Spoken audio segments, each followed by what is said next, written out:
My phone just shut off. What the hell? I know everybody's probably just wondering what just happened. Am I starting a new live? I don't know where.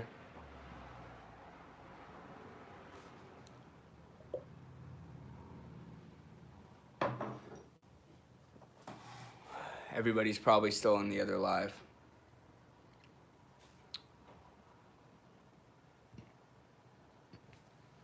I don't know what happened, guys. I have no idea.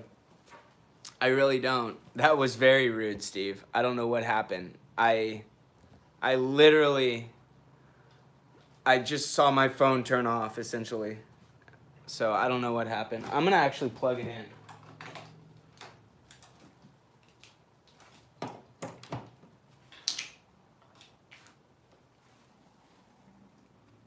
Sorry, everybody. Sorry. I don't know what happened. I am not technologically advanced, for those of you that don't know. That was extremely rude of me. Come here, Bo. Come here. Want to say hi to the guys? Want to say hi? Come here. Jump up. Up. Oi. Oi. Oh, pup. Come say hi. Come say hi.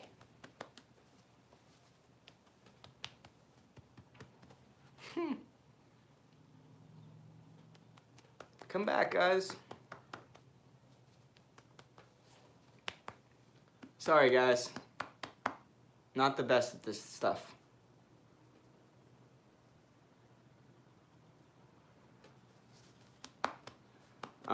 Yeah. I don't know what happened, guys. But I don't even know what I was talking about, honestly. Say hi, Belle. She has no idea what's going on. Want to say hi?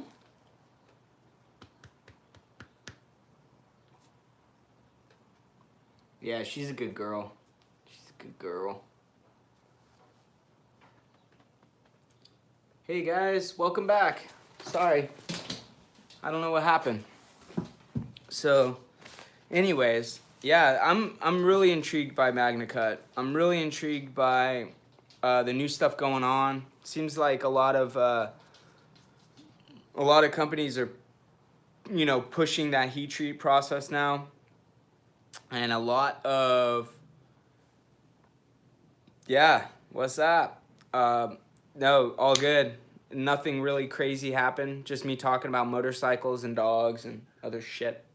But I'm really excited, and to know that guys like Brian and BGM are using this stuff and actually, like, you know, utilizing the heat treat and stuff. I'm actually really intrigued to try it. Really intrigued. And I love 4V. I love Crewwear. I love LC200N. So if you can kind of mix those and get something cool going on, that sounds amazing to me. And to have that corrosion resistance with that microstructure like 4V, that's pretty wild.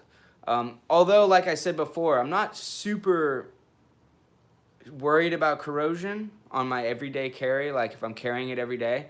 But for a knife that just sits around and you don't have to worry about, just throw it in your pocket, you know, throw it in your toolbox or throw it in your tackle box if you're a fisherman, and to just have that type of toughness and sharpenability. And oh man, the way 4V takes an edge, guys, if you haven't sharpened 4V, or you know, it's really next level. Like Crewwear 4V, really enjoyable to sharpen, and the edge they take is on another level. One of my favorite steels, 4V and Crewwear. Okay, Manix 2. That would be good in MagnaCut, but again, I want to see what Spyderco is doing with their heat treat for MagnaCut. Like, are they going 62 to 64? Yeah, exactly, Jared. I don't worry about it. But is it? Yeah, I have K390. I have a police. I have a police 4. I still have it, And Steve, what was it at? I know Steve had it for a while, tested it. I think it was 65 or 66 HRC too. It's good. It's good, K390. It's not, I mean, if I remember correctly, it performed very, very well. 66, thank you, Steve. Yeah, that shit it's solid. It's the only reason I haven't sold that knife, because to be perfectly honest, when I compare the Police 4 to the military, I actually like the military better. But that Police 4 and K390 at 66 HRC, it's hard for me to sell it. I love my military in Rex 45 better, but I mean, come on, man. It's a Police 4 that's 66 HRC K390. It's hard for me to leave. I can't do it. Yeah, I wonder what they're doing with the Manix 2 MagnaCut though. Yeah, I don't have to worry about it, but I live by the ocean. I live by the ocean. You know, I do have to worry about it a little bit because I have a lot of salt air. And I don't have AC in my place, so it's literally just air going through that's salty. And so yeah, I occasionally have to worry about it. Only if it just sits. Honestly, if I'm using it every day, I don't have to worry about it. Hey, what's up, Nadine? Yeah, no, good to see you too. Good to see everybody, man. It's really nice to talk to you guys. It really is. I like the lives better because I can actually converse with you and see what you guys have to say. I really like these lives. Oh, you got 2 MagnaCut mules, John?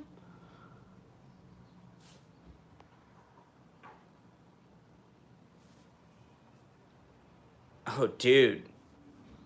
John, if you want to let me try it out, I'm down. I'll even make some scales for you, dude, if you let me try them out. But I'm in, like, anytime.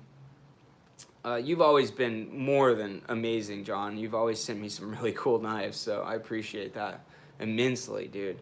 Anyone who's ever sent me knives, I can't thank you enough, because I mean, it's just amazing. I mean, this community in general is just so amazing. Yeah, Lee, that sucks balls. No pun intended, because yeah, if you live in the South, as you guys, if you've been following me for a long time, you know that I lived in Florida for a long time. I lived in Florida for 10 years in my 20s, and dude, if you live in the Southeast, fuck, you're dealing with so much humidity, and the corrosion can become outstanding. The corrosion can be bad. So yeah, where I live now it's much easier to deal with. I don't have to worry about it for the most part in California. But because I live next to the ocean, I do have to somewhat worry about it, but only if I'm not carrying it. Because when I'm carrying it, it's just, you know, you're using it and you clean it and you use it and you clean it, so you don't have to worry about it as much. It's when it sits in the case and just sits there. But in my case, I put one of those things, the decadent things, so I try to keep up with it. But New York, oh, in North Carolina, yeah, North Carolina can be bad too, yeah.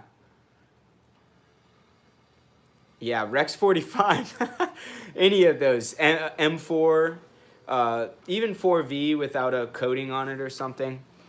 Here you go, here's some M4. You guys remember this one? One of my first videos, way back when. This is one of my original pair of 3s, guys. And yeah, this was one of my first mod videos. I did the patina on this. It's holding up. Holding up. It does have a few rust spots. But the only reason that is from sitting in my case, because I don't carry it as much as I should. But M4, 4V, any of those tool steels, you're going to have to worry about corrosion if you live in a place with salty air or that much humidity. it's something you got to worry about. That's why LC200N is hard to pass up, because LC200N is amazing stuff, honestly. Yeah, the GB2, dude, you were talking about that in your live the other night, and dude, I want to try a GB2. Honestly, I love 4V, and the GB2 is one of the ones that I always wanted to try and never did. Yeah, Rex 45 can be gnarly. I mean, it's on the same level as M4, but yeah, anything will turn black if in a situation like that. Yeah. Yeah, dude, I'd appreciate that immensely, Jared. And by the way, Lee sent me that video of you saying you wanted to do a live with me. Dude, Jared, anytime you want to do a live, I got your number from Lee, so I'm gonna hit you up. Anytime you want to do a live, Jared, I am down, dude. You're a good guy, man. Yeah, it's M4, Lee. M4 on the GB2. I've always loved M4, and honestly, the GB2 is one of those ones that just kind of always pass me by. Dude, the Manix.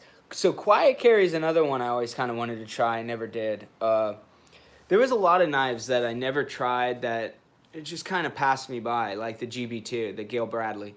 But it was just one of those ones that I'm like, do I really need to try it? I have a pair of 3. I have a Shaman and M4. Do I really need another M4? But the Gail Bradley is kind of a special knife, and it's got a really cool. I like the idea of that liner lock, no flipper, just the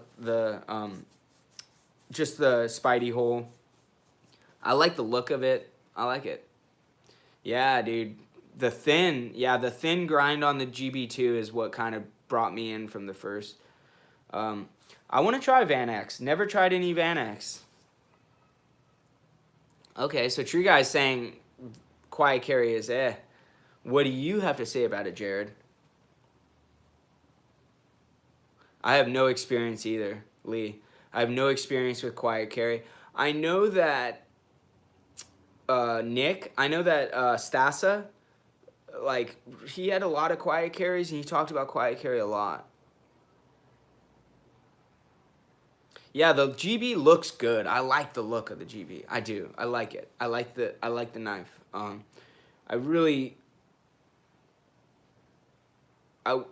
like it, but it's kind of, I don't know. It's different. It's got a different look to it, and I like that about it. What's the Choils situation like? Because I know it's kind of a distance from the front of the knife and where the cutting edge starts. Like, is that excessive, or is it like a Sabenza, Jared? Because I know you have experience. So I don't like a knife where there's like a no man's land. I mean, even these, I never, okay, similar to Spyderco's. Like, even the front finger choil here, weak detent, John? Yeah, that actually, I didn't you mention that, Jared? Doesn't yours have a weak detent? So, okay, so the front finger choil, I don't see the point sometimes. To me, I'd rather just have a knife that utilizes the whole blade. Like, I really don't need to get another choil right here. I never understood that, to be perfectly honest. I can appreciate it and I use it. Yeah, no, it's the first, man. Go back and look at my first 3 videos. I think this is like the 3rd video I did was this knife. Steve, this was the first video Steve ever saw me, and Steve actually, Super Steel Steve, for those of you guys that don't know, that this was the one that Steve hit me up and was like, "Oh, dude, I heard about your channel." This knife is classic in the pocket.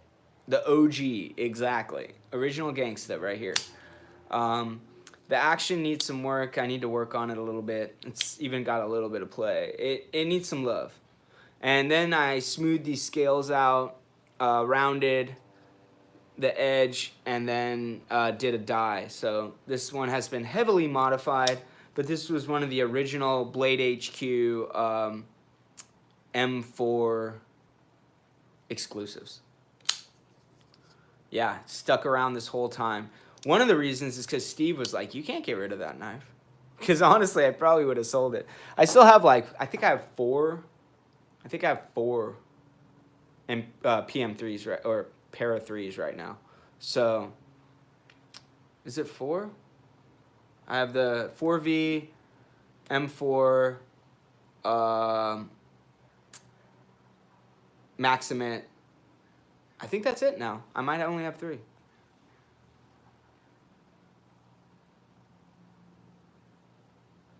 Halfway between edge and handle.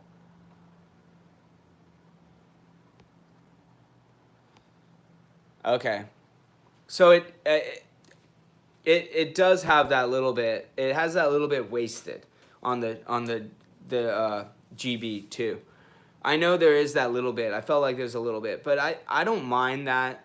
I don't mind that. I'm okay with it.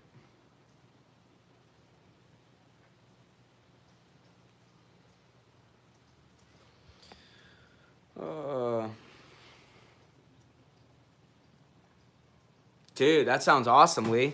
I'm gonna grab another beer. Oh. I've been digging these. Sierra Nevada's been doing this hoppy, what is it? Hoppy sampler.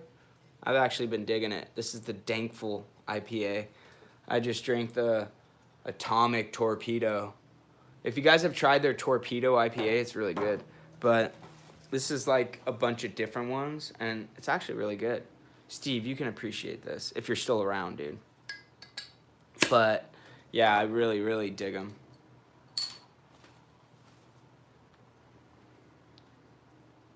Yeah. Spyderco, man. I honestly don't mind. I know it's because I do a lot of my sharpening on the KME. I can, for those of you guys that know, I do, yeah, Tornado's good shit, right, Lee? I love Tornado. And this is, you should try this one. If they have it in your area, they have like a sampler. If you like Torpedo, they have like this sampler, and it has the Pale Ale, the Torpedo, a Dankful, and then Atomic Torpedo. It's actually, I've been digging it lately. Gives me some options. I don't drink a whole lot, so having some options, and when I drink, I'll have something different.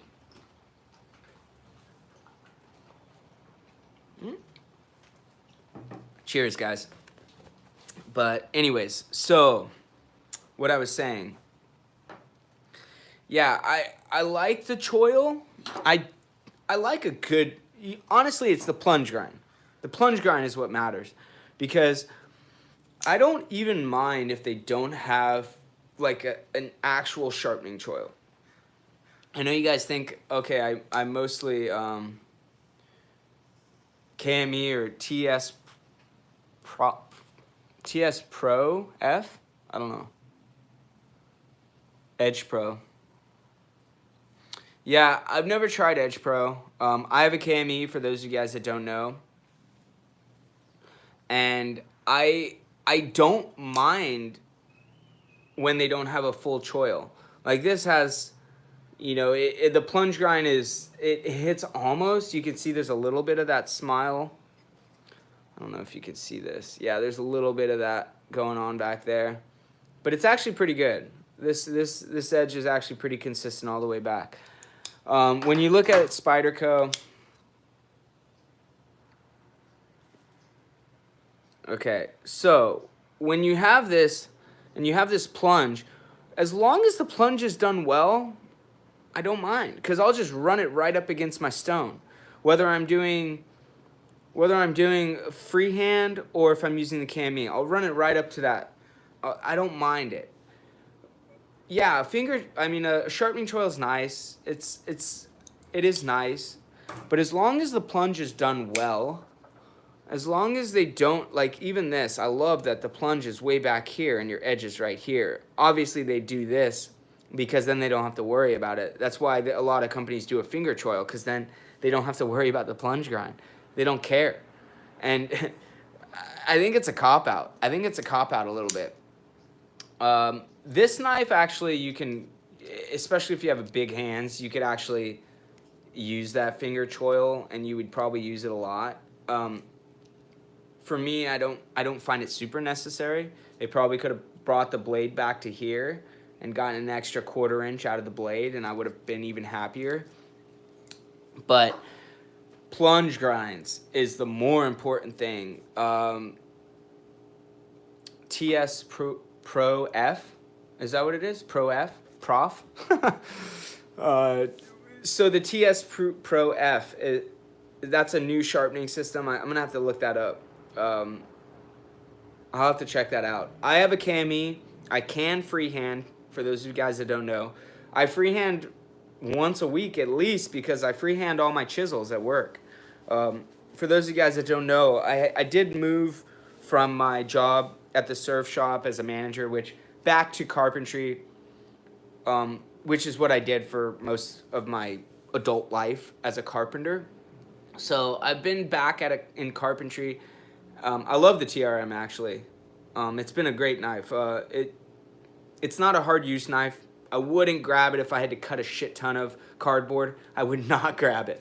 It's nice and thin, but for, the thin geometry, but it's too thin here for using excessively with any resistance. So if you're just slicing one layer of cardboard and using it for lighter duty stuff, I think it's an amazing knife, honestly, really well done. But if I'm cutting a lot of cardboard, or like cutting a lot and gonna have to put a lot of pressure on it, I would much rather have something like a Sabinza or XM or anything like that. The FireTac, because I love the FireTac, a very comfortable knife. But yeah, the PM2, fuck, god damn it, you better sand the edges of the PM2 or you ain't cutting through shit. Man, that thing's, the edges of the handle are sharper than the edge if you don't sharpen. But yeah, I think for cutting through a lot of stuff, like doing excessive amounts of cutting, I wouldn't use the TRM. But for an everyday carry, standard shit, I think it's a great knife, honestly. It's a thin knife, so just keep that in mind. And that's what we always talked, that's what I tried to talk about a lot on my channel. For those of you guys that haven't been following me for as long. Use. What are you using your knife for? Don't just say this knife sucks. Does it suck for what? Because some knives are horrible for certain things and other knives are horrible for the other thing. It's all about what you use your knives for. Use has everything to do with what I would tell you. If someone asked me, what do you think the best EDC knife is? I would say, what are you using it for? Because everything has to do with what you're using it for. From XG. What knife? Oh, the PM2, yeah. I'm not a huge fan of the PM2. I've sold all my PM2s. Prolonged use sucks. It's just, you have to sand the shit out of those scales to actually make it a usable knife because it's just so sharp on the scales. I don't understand why they didn't even round it like the PM3. The Para 3, PM3, I'm sorry. The Para 3 has rounder scales than the PM. The military has rounder scales than both of them. Why didn't they do the military's rounding of the scales on both of the knives that came after the military? The Manix 2 is a good knife, Jared. I like the Manix 2. There's something I don't like about the Manix 2, though. So, the Manix 2 kind of pushes you into a certain grip. The finger choil on the handle, it's a good knife, but I don't love the jimping on the back of the handle. I don't love that for like hard use. I found it to dig into my palm a little bit when I was hard using the knife, but I think that goes for most jimping. People that don't like jimping, jimping is, when you're hard using a knife, jimping just digs into your hand. I like the Stretch 2. I do like the Manix 2 a lot. I like the Manix 2 regular. I don't like the lightweight. I ended up selling my lightweight Maximate because I don't love the lightweight Manix 2. It digs into my hand even more than the G10 version. And I like the G10 version of the Manix. It's nice and solid. Great everyday knife, honestly. Amazing knife, to be honest. I like the Manix 2. Manix 2 is my all-time favorite. Yeah, it's a great knife. It really is. Yeah, I got baby hands. I do. No, I'm a carpenter, asshole. I don't have baby hands. I have really fucking ridiculously calloused hands. But I know what you're saying, Lee. It's a good knife. And honestly, for most uses, the Manix 2 is perfectly fine. I love it. I don't love those little jimpings on the back, though. I really don't, to be perfectly honest. Other than that, the jimping on that inside pinky side and then the jimping on the back where you're kind of where it hits right here, I think they're unnecessary. I actually was going to take my crew wear because it has that polished, like chrome, almost polished liners. I'm going to sand that off and polish it back up and see how it is. I bet you that knife would be amazing without that jimping. I really don't see the point of it, honestly. Like, that knife is not going to fall out of your hand. There's so many contours to the Manix 2. It's not going to go anywhere. Why do you need that jimping?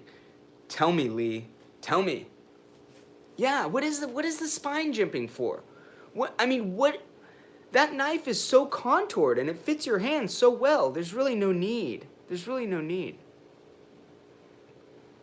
Okay, so the pinky jimping. Yeah, the pinky jimping bothers me. I don't understand the pinky jimping.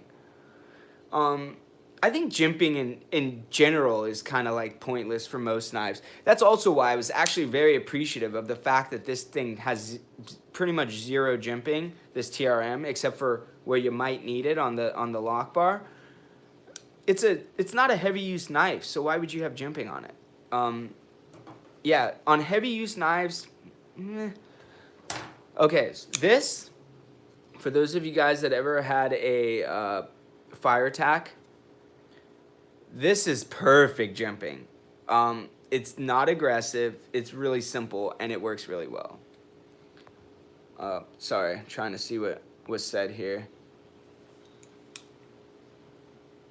Yeah, the A100 has zero jimping. I don't understand jimping, honestly. Jimping has been, jimping, I don't know. I think it's unnecessary in a lot of cases. I think some cases jimping's good, like on lock bars where it's hard to get to. I appreciate jimping, where lock bar is hard to get to. Yeah, I know that a few other guys, my friends, essentially, like I think Steve was always bitching about jimping. Dude, I don't understand. I don't understand the thought, because you don't really need it in most cases. Most cases you don't need it. Flipper tabs, yeah, flipper tabs can use jimping for sure sometimes. Get that good grip on your deployment.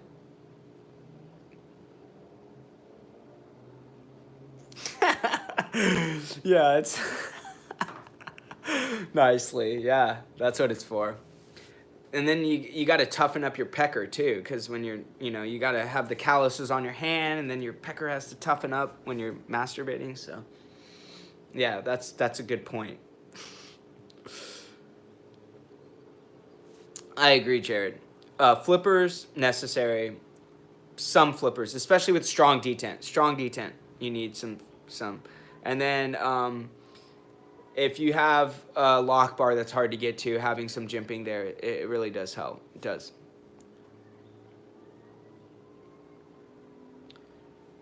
the SOG. I'm sure that's something you guys talked about before. Okay, so if you're wearing gloves, yeah, I could understand it a little bit more. When you're wearing gloves, using a knife, it's a little different. But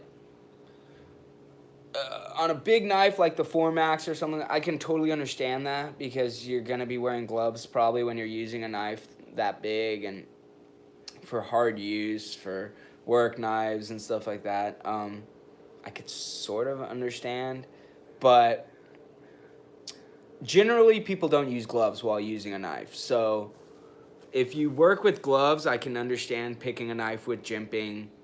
But I think that the jimping they do in general need to be more thought out. Sharp jimping is unnecessary. Some of this jimping, like for instance, this jimping on this, it's there, but then they chamfer those sides, so it's not sharp. If you put pressure on it, it grips. But if you're just rubbing your finger over it, it's not aggressive. That to me makes sense. It's functional. When it's sharp, I just don't understand it. For those of you guys that haven't tried a fire tack, I'll thank Clint for pushing me over the edge with one of these. This is a great knife. If you like Hinderer and you like CRK, it's like the meeting of the two. It's such a beautiful knife. And I think that, I want to say they did a tri-way pivot on the new one. I have the older ones with just straight up Teflon. And for those of you guys that know me, you'll know Teflon all motherfucking day long. I like Teflon. You don't have to worry about it getting, anything really. You don't have to oil it. You don't have to do anything. Teflon is a great washer system. Or Nylatron, like Emerson uses. I like it a lot. I also like phosphor bronze.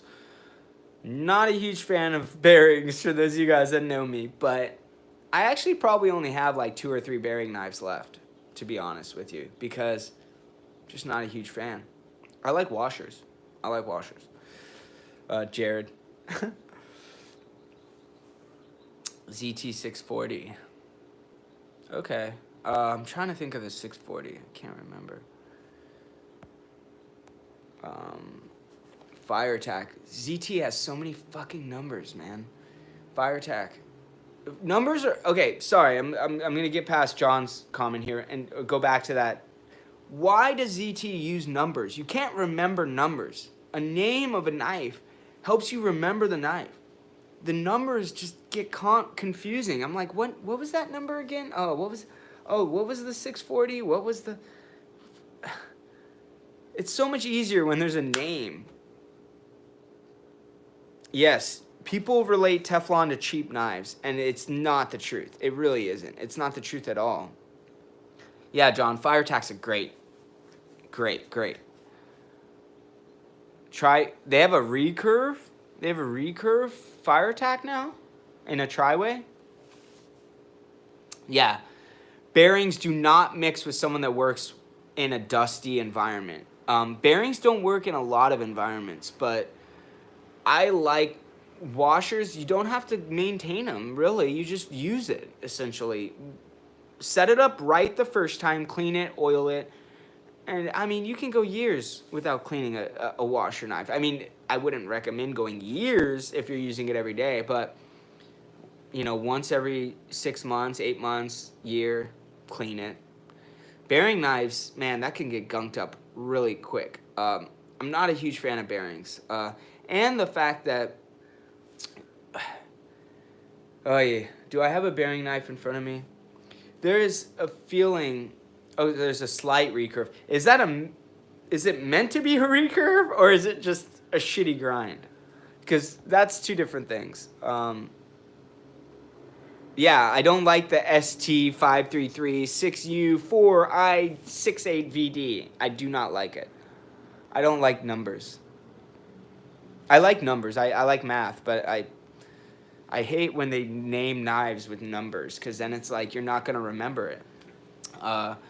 You remember names of knives when they name them, because it's just easier to remember. I mean, it's human nature. A number just, it gets mixed in with all the other numbers you're trying to remember.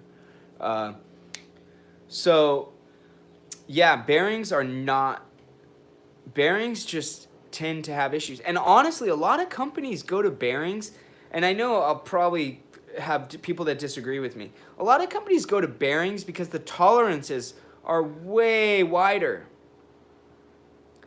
You don't have to get as close a tolerance with bearings. Bearings have a much bigger range that they work well in.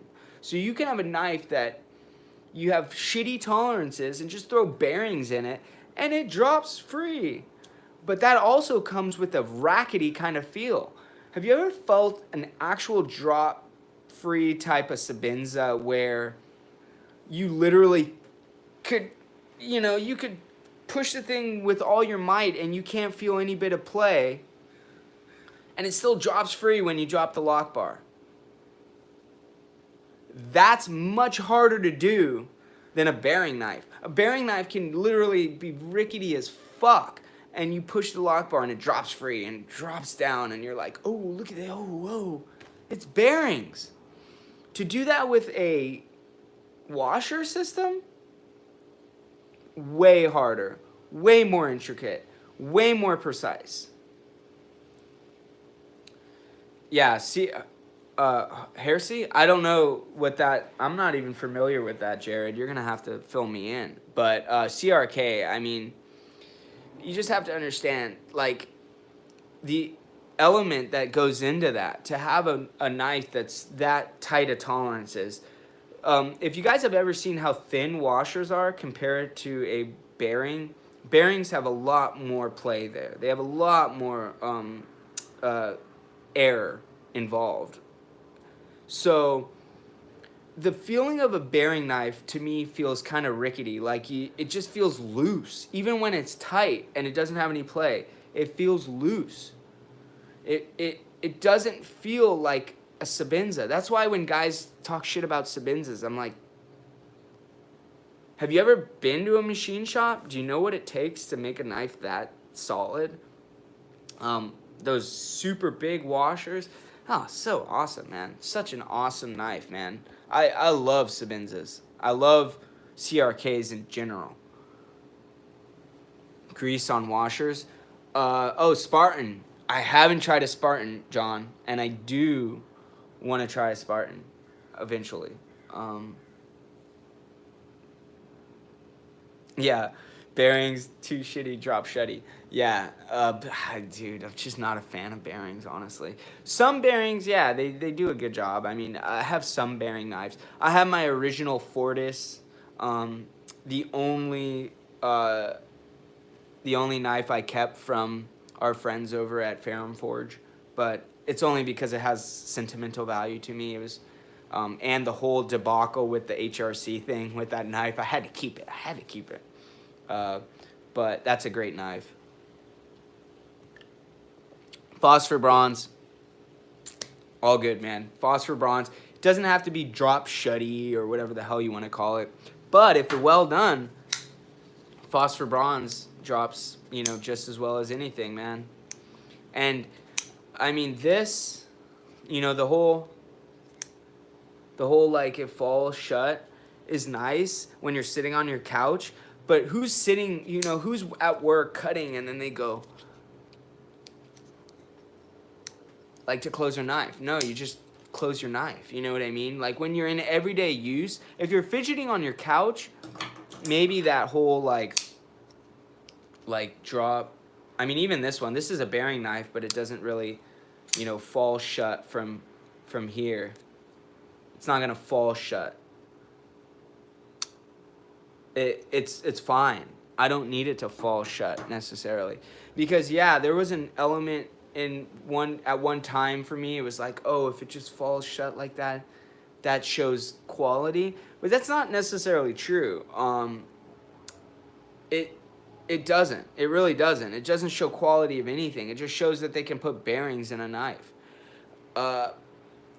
What shows quality is when you have something that can actually be solid, like super solid, and still do that.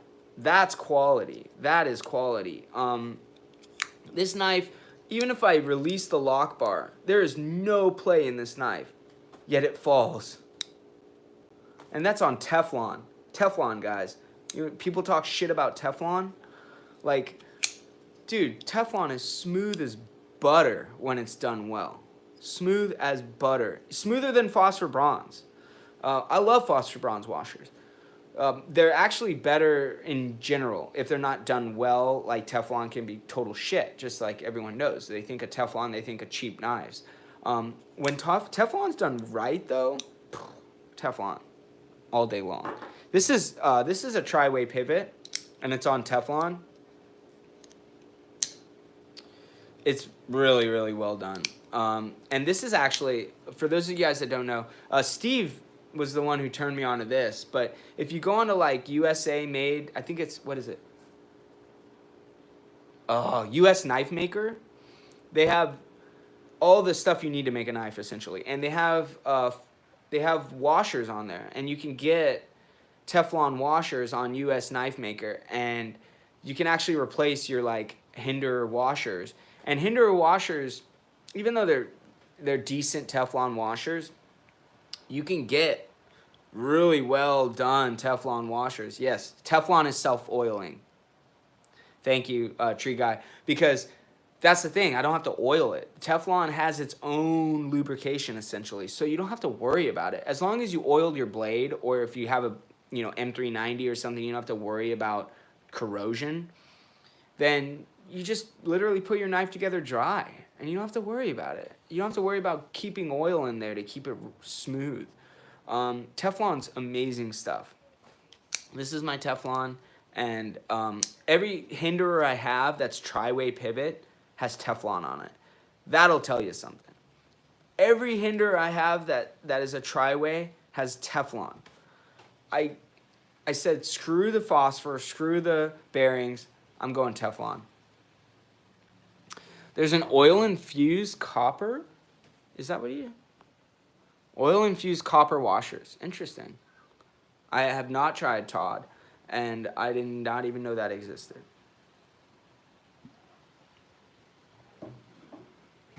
Yeah, Jared. I know people have tested it. I forget who it was that did that test where they actually dipped it in the water. I forget who did that. But they dipped it in like sand and then tried everything. And the Teflon actually held up better than anything else. Teflon is self-lubricating. Teflon is, it could have a piece of sand in there, and Teflon will actually flex and let the sand kind of sit in between the blade and the... It's one of those things. Oh, Nero. Yes, thank you. Yes, Vinny did it. Yeah. Is Vinny still around, guys? Is Vinny still making videos? I know he was always in and out. But, yeah, Vinny did that. He stuffed it in sand and then stuffed it in water and then tried it again. And, dude, Teflon is good shit. I can never complain about Teflon unless it's horribly done. That's when it's shit. Another ghost. Yeah, Vinny. Vinny tends to ghost. And I have done it as well. Like, I did it this last year, so I can't complain or I can't say anything.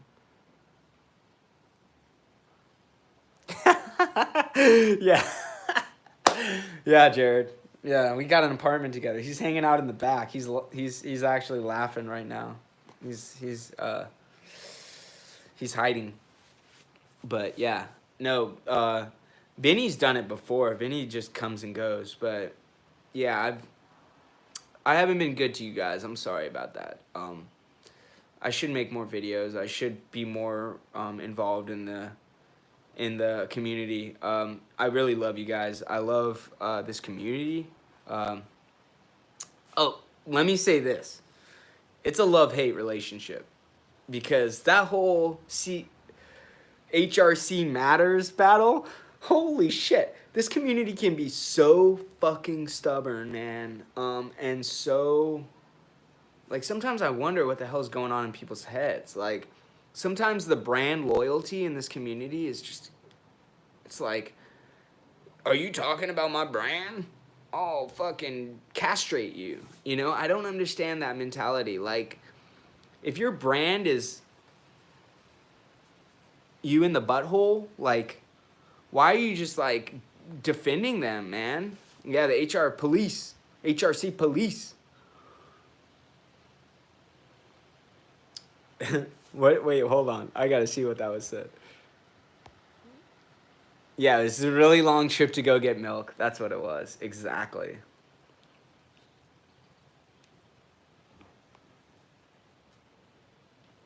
Yeah, HRC matters. What the fuck? Who the hell could have known, right? That's like saying the tire pressure matters in your car, dude. Jesus Christ. I don't understand why people were battling it so hard. I mean, even knife makers. This is why I sold all my Ferrum Forges. Not because I don't love their fucking knives, not because I don't actually like the guys, because I actually went to their shop. I live in Southern California. I went to San Diego. I visited them multiple times. I had great conversations with Elliot. And then for him to tell me, I don't know, you know, like, oh, you're crazy, like, but did anyone else see that video that he made? Like, what the fuck is he talking about? He's talking about, like, the HRC of a goddamn file. Look, HRC matters. Duh. Like, holy shit. It's like saying the tire pressure doesn't matter in your car, honestly. Really. Like, what the hell was that battle about? Like, I don't understand. I never understood that battle. And to have so many people getting so mad about it, and so many people, like, wanting to, like, take my channel down because I was talking about HRC and having them test it. It's like, that's like having companies that are made to, like, check on car companies, making sure that airbags are working properly and stuff like that, getting, like, demolished by the customer saying, you guys don't know what you're talking about. Like, yeah, it fucking matters. Oh, yeah, dude, that was unreal, man, that battle we went through. And getting called out by even other channels, big channels, sharpening channels that are saying HRC, like, we don't know what we're talking about. Oh, yeah. I almost forgot about that because that was a big, I was stressed out during that time. Heat treat is everything. Heat treat is everything. It doesn't even matter if your handle is shit. If your heat treat is shit, you could have the best handle in the world and your heat treat is shit. Your knife sucks. I'm sorry. I'm gonna close my windows, guys. It's getting chilly. Oh.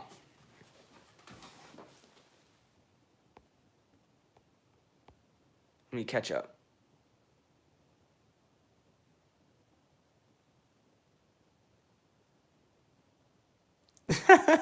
He went to get SIGs in 1986. Fuck. Dude. Oh, I feel you, bro. I feel you. Oh. Oh, Jared. That's amazing, dude. And that's what I want. I mean, just to hear that kind of shit, it makes me feel good about what we battled for, man. Because it was hard, dude. It was stressful. It was a lot on my heart, dude. It was a lot. Banner 24/7. Yeah, Ryan disappeared, man, but you know, he had his shit. He had his life. He had other shit. He meant more to him, man. But the weird part about Ryan is he kind of fell off with everyone he knew. Like, I would text him and he wouldn't respond. That was the weird part about Banner. But other than that, I mean, I understand. I got my shit. I fell off. They can delete their videos and pretend it never happened. They can change their website, pretend they didn't say, yeah. It was embarrassing, Brian. It was embarrassing. It was embarrassing that these people, it was just embarrassing, honestly. For the knife channel. I mean, for the knife community, it was embarrassing. And I'll never forget either, Brian. Yeah, dude, I feel you. Ferrum Forge, I honestly loved their knives, and then that shit happened, and I was just like, I could sell all my Ferrum Forge knives. I have that one left, but that's just because it has sentimental value, and it reminds me of the battle we went through. I have a whole letter to those guys. I have a letter to Elliot talking about, oh man, I thought about it a lot, talking about how disappointed I was with them. How disappointed. And all I was trying to do was help them. Dude, you have a knife that I love that came up 56 HRC. Go get them. That's it. I was trying to help them, and they came at me like fucking spider monkeys. It was crazy. Let's see. Edge geometry. Hell yeah, Timothy. Edge geometry has a lot to do with it. But if you have a shitty heat treat, you can have a super thin knife and destroy your heat treat with a super thin knife because you're not grinding with liquid cooling. You're not cooling your knife as you grind, and then you ruin your heat treat. So yeah, edge geometry means a lot, but not if you're destroying your heat treat with your edge geometry. Okay, so that's all I have to say about edge geometry. Edge geometry means a lot, but you can't destroy your heat treat trying to accomplish that edge geometry. Medford S35, better edge retention. Yeah, Medford seems to do a good job with their steel. I had two Medfords. I had a infraction. I sold it. I wish I would have done a video on that before I sold it, but it was a good knife. It was 3V, and it actually held up pretty well. It was good 3V. I like 3V, but what's up, David? Oh man, how you doing? It's been way too long, buddy. I hope everything's well with you and your family. I hope everything is well with all of you guys, man. Edge geometry means a lot. Edge geometry is extremely important. Oh, bronze oil infused.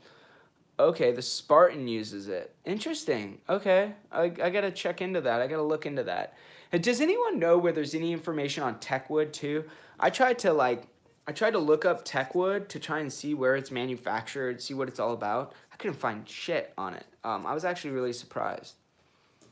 David, it's so good to see you, man.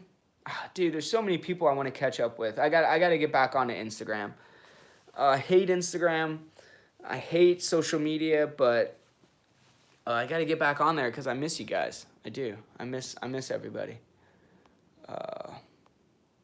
Is Kurt still around, David? Bama, all you guys, is Kurt still around? I know he was busy with his life and everything with this whole COVID bullshit, but and now a lot of other bullshit. But yeah.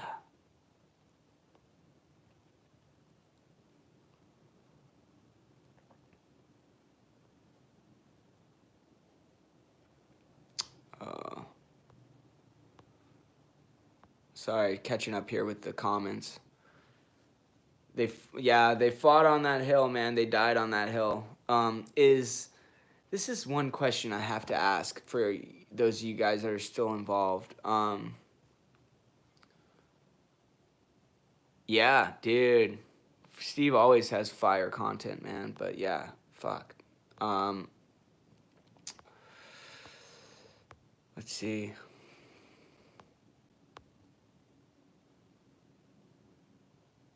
Yeah, honestly, dude, I hate Instagram. I hate it. It's such a freaking time warp bullshit. I just miss you guys. I do. Kurt isn't around. I'm not super surprised. I know he was busy with his life, his wife and his grandkids and stuff. And dude, guys, this Instagram, as much as I love chatting with all you guys and talking, it's a time warp. I would go into Instagram, go into our chat, which we had a chat with all our friends and stuff. And next thing I know, it's like 4 hours went by, like 3 hours went by. Like, whoa, dude, what just happened? Yeah, Jared seems to still be, Gerald seems to still be rocking, still doing all the testing. From what I've seen, Gerald is still rocking and rolling, and he is still HRC police. I don't know what's up with Clint.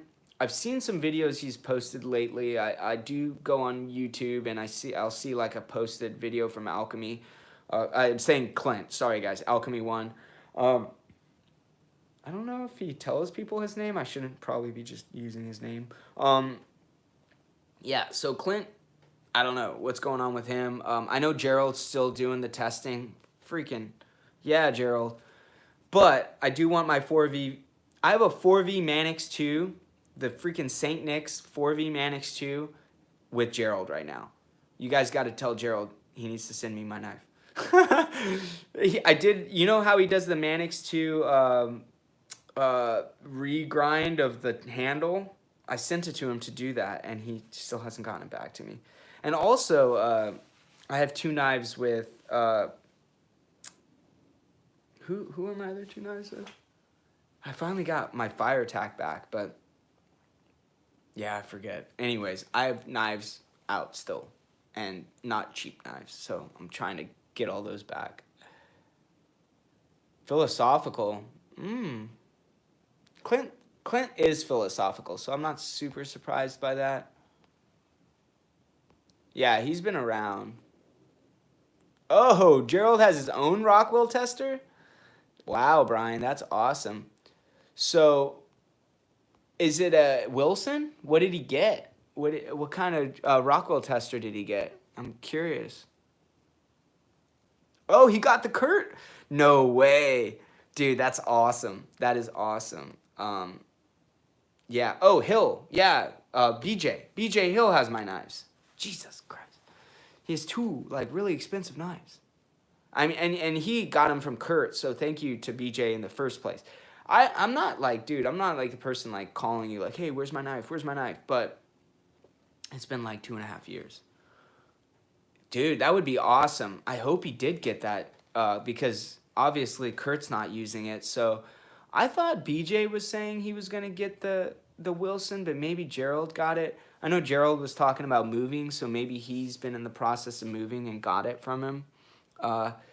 The Wilson 4JR. Hopefully they got a hold of that because oh, a Grizzly. Okay. Oh, you have the Grizzly. Okay. How consistent is it? How consistent is your readings, Brian? Do you find a lot of variance?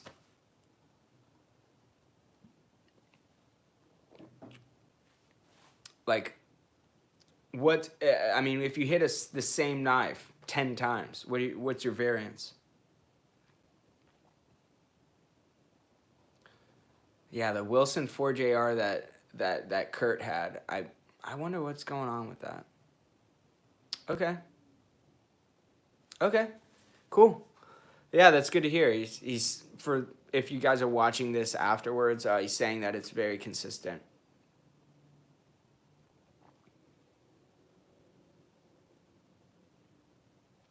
So it went.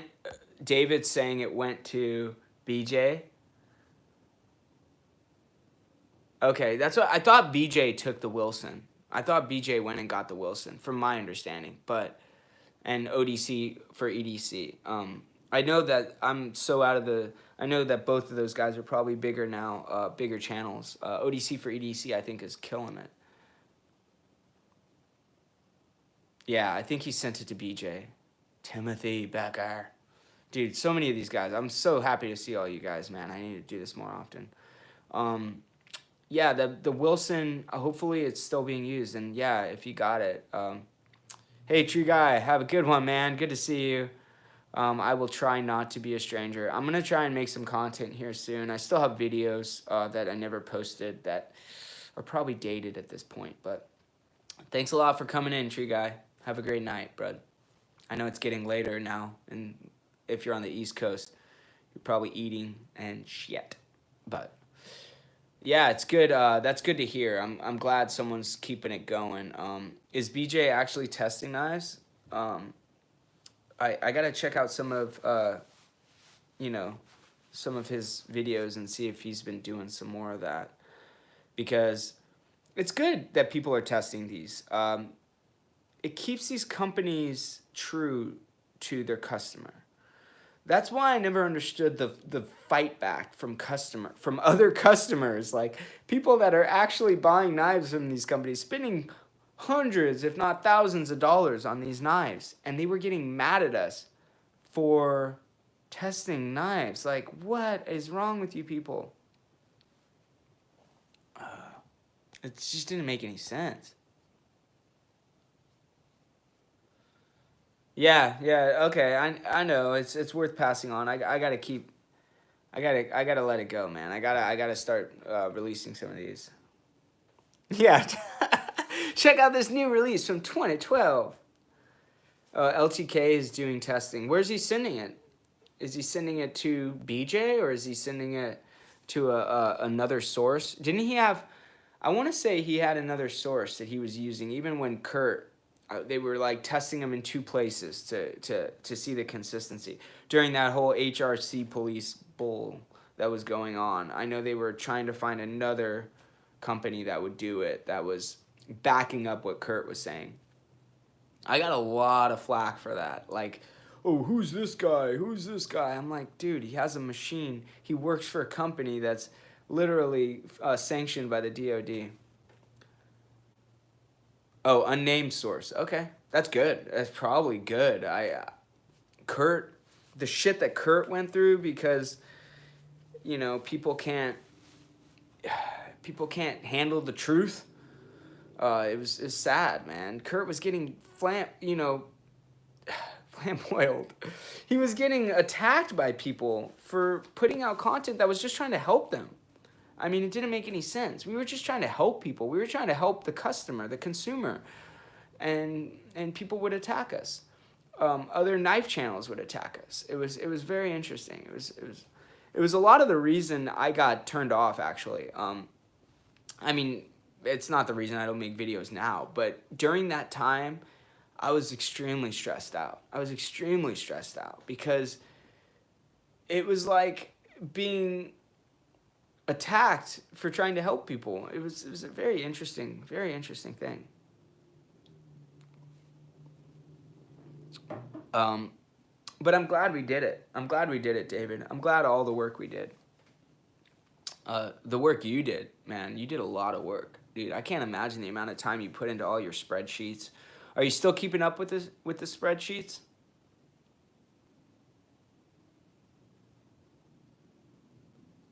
Yeah, I'm glad to hear that, Brian. I'm glad to hear that things have changed, and from what I've seen, it seems to have changed a lot. Yeah, thanks a lot, Jared. I mean, it. I see, even when I just go on the internet to look at like new knives, I see that they're posting HRC like big, like, yeah, this is what we're trying to hit. It's that's good. I'm glad to see it's more of an integral part in buying a knife, is seeing what their target HRC is and if they're actually hitting it. It's amazing to see. I'm glad. I'll be going to Blade Show trying, but it's difficult. Yeah, I get it, David. You did a lot of work, man. You did. Dude, the amount of work that went into all that stuff, the amount of work that goes into just one of those videos, I don't think people understand sometimes. I don't think people understand. It's a lot of work, and the amount of time I spend on my content, as you guys know, if you followed me for a while, I don't like to like just. I don't want to call anyone out. I don't like to get a knife and do a review that day. You know what I mean? I'm not the type of person that can just regurgitate bullshit or like grab a knife and just look it over and then give you a review. I want to use it. I want to pocket it. I want to trash the thing. Not trash it, but use it, and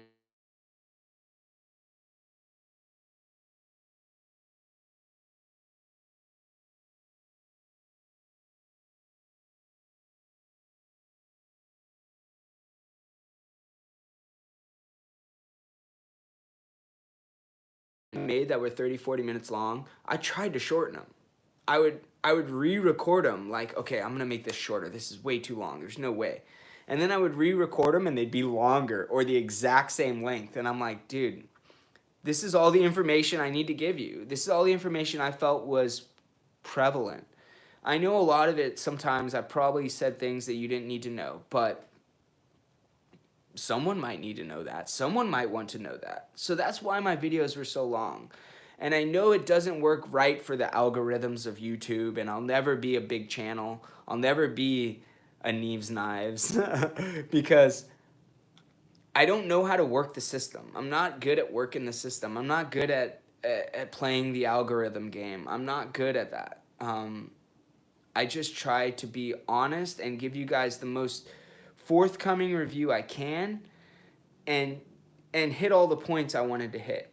And I don't like having a script. I'm not a scripted person because I feel like that just feels, it's not as true. It's not as, you know, maybe if I scripted a little bit, maybe it would help. I don't know. But I don't like a script. I want to give you guys my impression. I want to give you guys my straight up, you know, like the truest form I can. So that's why I do it the way I do it. It's probably not the best way, and I know I'm not the best reviewer, but I try to do my best. That's it. And I can always improve, and I think even if I did it now, I would make better videos than I did back then. Better at speaking, better at being in front of the camera. But it's still, you know, it still is going to be my from the cuff type of review because that's just how I feel about it. That's how I feel it's the most true to you. If I'm writing a script and trying to follow some pattern, then I don't feel like I'm being myself, honestly. Yeah, David, I want to go. I want to go to Blade Show. I want to go there too. I hope I can go. I don't know if I'll be able to pull it. Oh, thanks, Mark. That means a lot, man. I want to go back to Hype versus Reality reviews, but I think I'd change them a little bit, try and make them a little more concise, because I had the right idea, but I need to make them more concise, because not everyone can sit there and watch a 30, 40-minute video. I really need to shorten them, honestly. I know a lot of people don't want to listen to that shit for 40 minutes.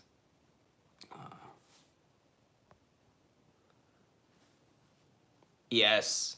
I don't think people realize how much editing, especially on a 30, 40-minute video, how much editing comes into play. Like, a 30-minute video probably takes 2 to 4 hours to edit.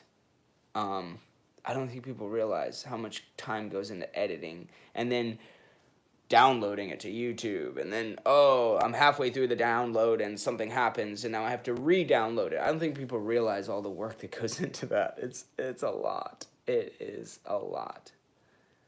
Oh, all right, Lee. Good to see you, buddy. Thanks for even getting me in here. I'm eternally grateful.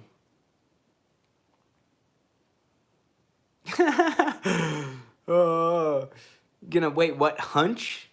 Are you gonna take out his leg or something? I'm not sure what that, to hunch Steve's leg?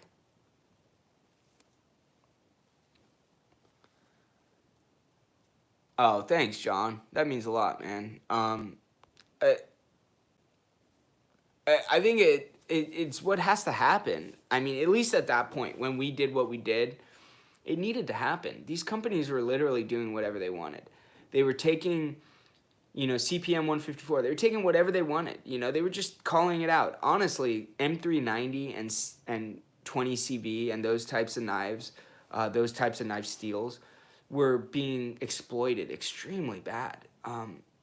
They just put CPM 20CV on everything, and they're like, yeah, you can spend $30 more on this knife because it's 20CV, or $50 or whatever it was. Oh, it's 20CV, so, I mean, you got to do it. But it wasn't heat treated properly. So if you use 20CV and you're not heat treating it properly, you might as well have 154 CM or CPM 154. If you're not heat treating the steel properly, you're better off getting a superior steel that's heat treated properly. I mean an inferior steel. If you have a superior steel that's heat treated horribly, it's not as good as that inferior steel that's heat treated properly. 154 CM or CPM 154, either way, that's heat treated well is really good shit. I think most people would be very happy with 154 CM. Or, you know, something like 14C28N. Great shit. Heat treated properly, 14C28N is excellent. A lot of that stuff is really, really good when it's heat treated properly. If we had M390 heat treated properly, dude, that's a great steel. 20CV, great steel, but it takes a lot of hard work and a lot of really intricate heat treating to get it right. And I don't think they really realize that, you know. I think that people just think that the steel is what it matters, but it's actually the processing of the steel that matters more than the steel a lot of times. Yeah, MagnaCut. Oh, I gotta get some, David. I heard all about it now. I had no idea until yesterday when Jared mentioned it on his live. I had no idea what it was all about.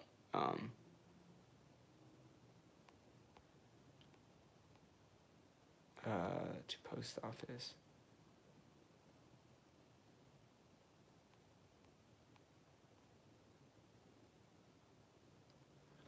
Oh, are you talking about my knife, John? Sorry, I kind of just caught up with that. Saying I should ask for it back. My knives, I have 3 knives out right now that all need to come back. I hope they do soon. Steve is getting married in April. You're a groomsman? What the hell, dude? I didn't get a call.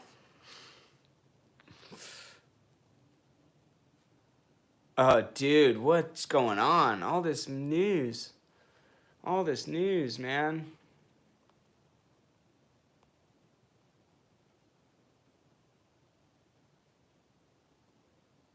Oh, you're gonna hump Steve's leg. Oh, dude, I gotta be there for that, dude. That's hilarious. Oh, man. Yeah, stoked for Steve. Congrats, man. You better marry that girl now. It's been way too long. I gotta call Steve.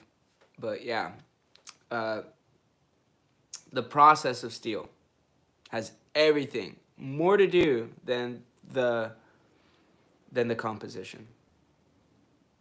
Composition means shit if you don't process it correctly.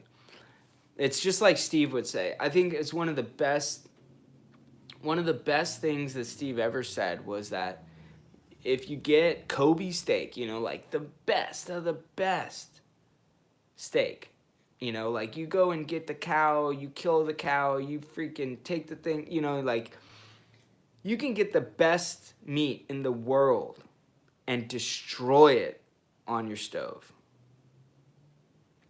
Same thing goes for steel. And anything, honestly. If the process isn't done correctly, it doesn't matter what your steel composition is. It doesn't matter what steel it is. It's all about the process. I'm out of the pocket now? Is that what it is? I'm out of the pocket. I'm in a different pocket is all it is, dude. I'm always in the pocket. It just depends on what in the pocket you're talking about. That's the thing that I don't know if everyone noticed. I mean, I think you guys all know this about me at this point, is I'm very versatile. You know, I've always been, you know, I have a lot of hobbies. So I'm always in the pocket of something. I'm either surfing or like I'm in the pocket in some sort. That's actually where in the pocket. So in the pocket, when I created in the pocket, obviously I was talking about knives because that was my main focus. But I was thinking that I was going to be doing possibly other videos, like have surf videos and in the pocket related to surf and in the pocket related to music because I'm also a musician. I play drums and guitar and pretty much any other instrument I can get my hands on. And in the pocket kind of correlates to a lot of my life. In the pocket does mean a lot to me and I feel like in the pocket can have a lot to do with your life. Like, are you in the pocket? Are you focused on what's going on? To me, that's kind of how In the Pocket started. And then, obviously, it just went to Knife Channel because you guys are just... Once I got into it and I realized how big of a avenue this was, I was like, oh, I can't have surf videos on my channel. Like, these guys are knife nerds, you know what I mean? I can't do that. So that's when I started just making knife content and stopped thinking I was going to be like a multi type of channel. But yeah, In the Pocket is me kind of in a nutshell, essentially, because I am a very versatile person. And even on bikes, I guess you could consider like In the Pocket, like in the tuck or whatever. Yeah, I mean, it's all good, man. Mark asked how is M390 process today. You know what? I can't tell you, man. I'm not as in tune with what's going on currently in the knife community. I'll tell you that at the end of my stint, during that whole HRC Matters battle, it started to get there. You know, like people were actually focusing and trying to change their heat treat process, and a lot of it was they had their feet to the fire in a sense, you know. So these companies that were making M390 or using M390, I should say, started to be held accountable, and that changed things a little bit. So hopefully M390 is better nowadays. I can't say for sure. I don't have any new M390. I do have this TRM, which is 20 CV, and it seems to be done well. But from what I understand from Gerald's testing, Gerald's testing, I think over a year ago he tested TRMs, and they seem to do it pretty well on the testing. I don't remember what the HRC was of the TRMs on David's. If you guys don't know, David, Blade Banner did all those spreadsheets. So if you go to Blade Banner's channel, I'm pretty sure he has links to his spreadsheets, which have all the testing that we did over umpteen different years. I mean, LTK did, I don't even know how many knives. Yo, Nick, what's up, buddy? Good to see you, man. Nick's part of the reason I'm even here right now too, because Stasa definitely pushed me to make a video.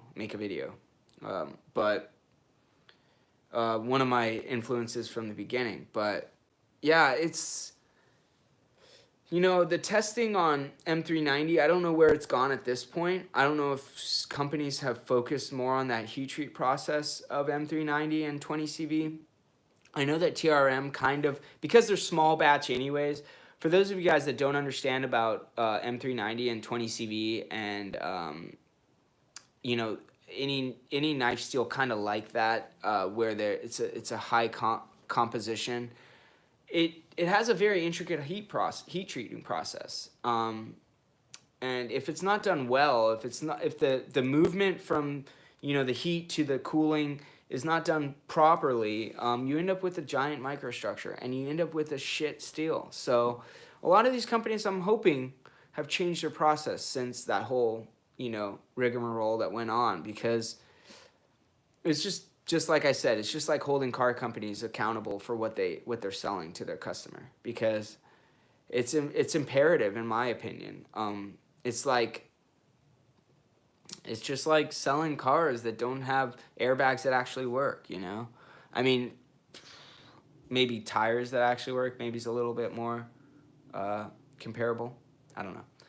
Anyways, I think I'm losing people, essentially. I'm looking at my numbers and they're actually dropping. So I think this is coming to an end. I think I've actually hit I think it's also because a lot of my followers are probably East Coasters and they're probably eating dinner and stuff like that. But yeah, I think this video has been long enough. I'm at 80 minutes right now, and that's including the 60 minutes I did on the first one that got cut short. But man, this has been a long time coming, and I love you guys. Thank you for everything. Thank you for continuing to follow my channel. Thank you for continuing to support my channel by watching videos. And I'm sorry I haven't had more content lately. I'm going to try and start to get more inspired to make new content. What's up, Jared? Are you back? Yeah, I need to. And I'm so happy that Jared pushed me to come back on here, and I want to thank Jared, and I want to thank uh, Nick, Stasa, and Lee. Lee definitely pushed me to come back on and make videos. All of you guys, I mean, you all have been influencing me to come back and make videos.